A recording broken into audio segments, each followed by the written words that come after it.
one of the things that the Lord shared with me concerning the next several years, He said this would be a decade of shortages. Now, I began to prophesy this back in 2019, coming into 2020, and even throughout these past couple of years. And we're seeing some of that now, but I believe that we're going to see more shortages come in the future. I had a vision where I walked into a grocery store and literally there was no food on the shelves. Now, I know some of you are thinking, okay, this must be a doomsday prophecy, and I'm not giving you a doomsday prophecy, because the important thing that the Holy Spirit said to me, He said, during the time of this famine that will come, He said, you will know that multiplication miracles will begin to erupt during that time, that we would see supernatural provision. So as things in the world continue to go in the direction that they're going, as the church, we can rejoice and get excited.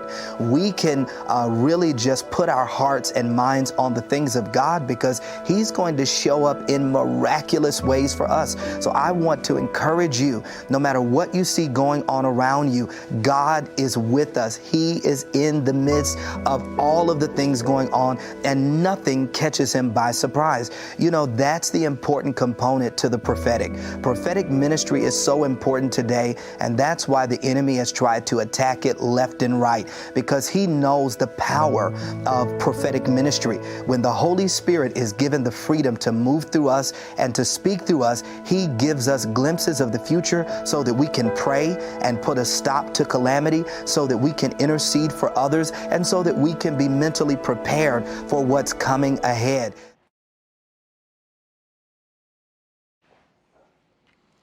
Something strange happened last week. The United Nations Security Council held a special meeting. It wasn't about Russia's war. It wasn't about the coup in Niger. It wasn't about any conflict. This meeting was about food security. Now, when the Security Council discusses food, you know it's a big problem. Just how big? Let me tell you. Around 780 million people in the world are hungry. 780 million are hungry. That's 1 in 10 people. They don't know where the next meal is coming from. Around 345 million people are facing acute hunger. That's borderline starvation. This number has doubled since 2020. And of these people, around 49 million are on the brink of famine.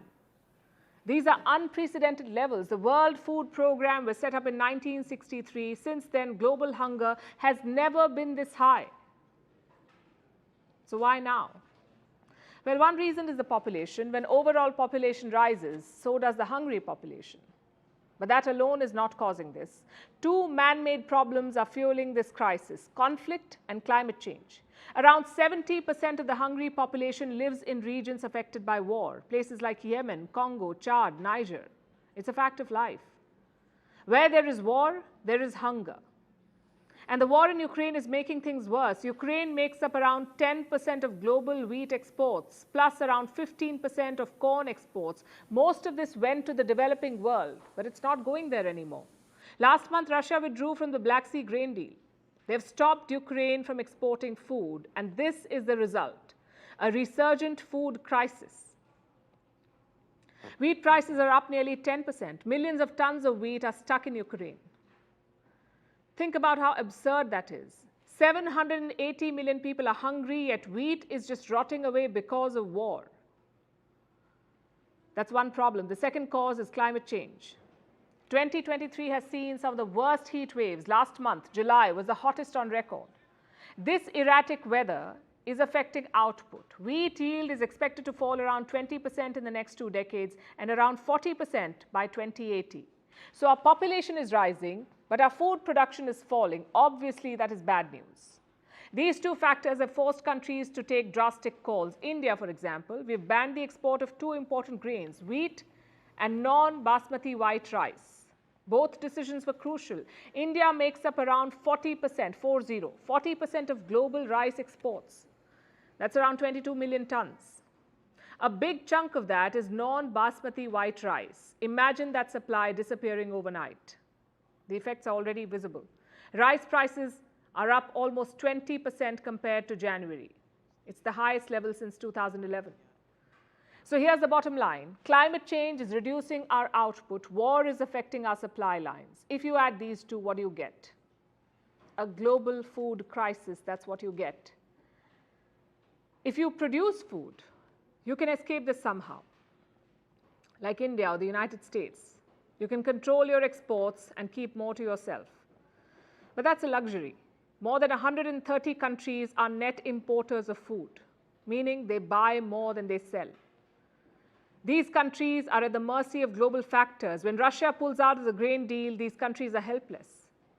Same when India bans rice exports, or when Ukrainian grain depots are destroyed. And don't think this is temporary. The effect There will be economic crisis. You have to cut your coat according to your size.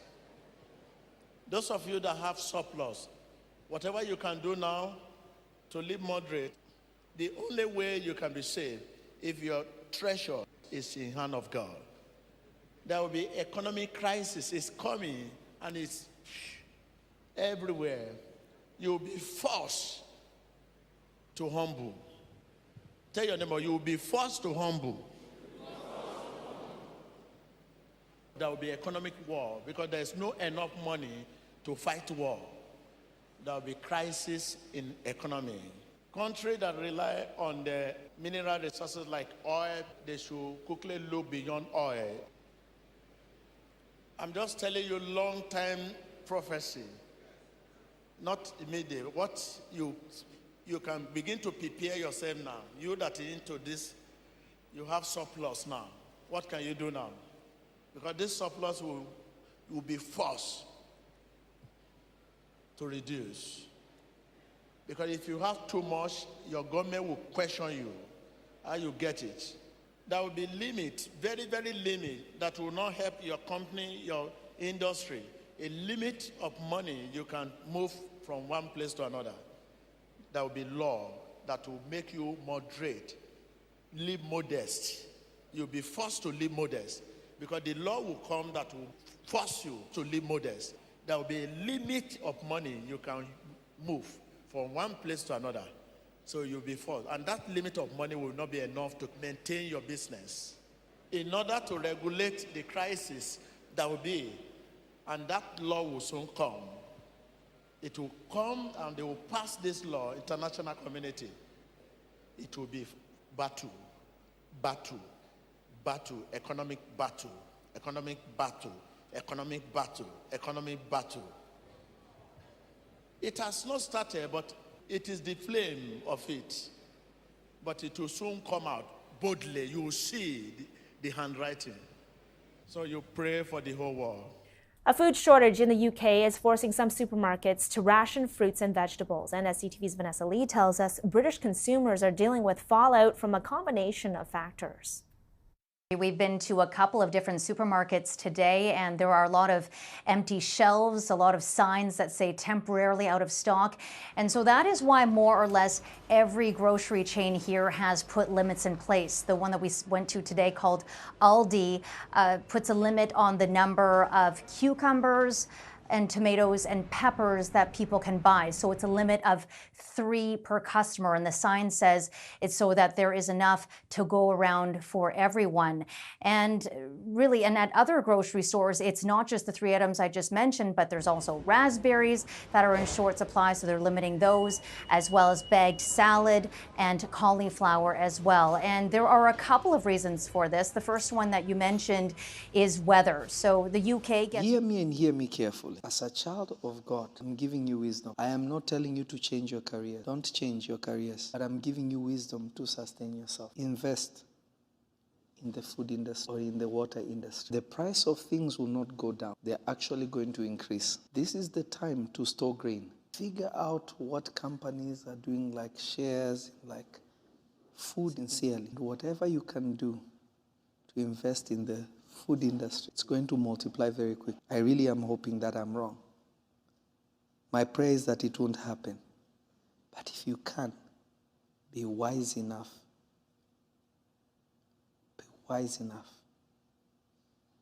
Silver and gold have no value except what it's placed on them. When there's a famine, silver and gold doesn't matter.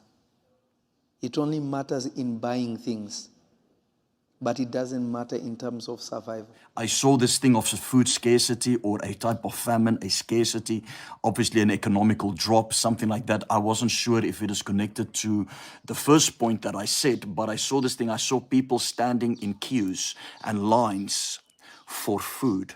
But the Lord said, tell my people, I will have a Psalm 91 protection over their lives, a Psalm 91 protection over their lives.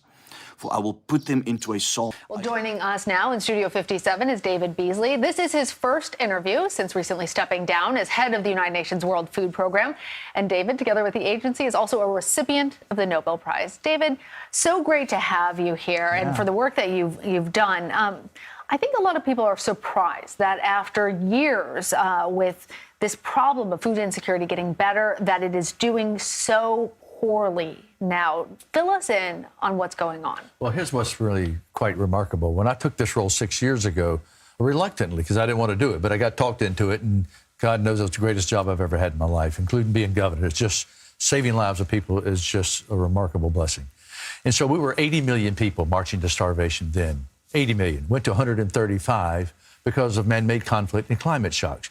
That was before COVID. COVID comes along, it goes from 135 to 250 million. That was before Ukraine. So this report doesn't really include all the countries in the world. So the real number is 375 million people on planet Earth that are marching toward starvation. And it's going to get worse in the next 8 to 12 months. You will have starvation. You will have destabilization of nations, and you will have mass migration. So this report to come out now is critical. The world needs to understand how fragile the planet, how the poorest of the poor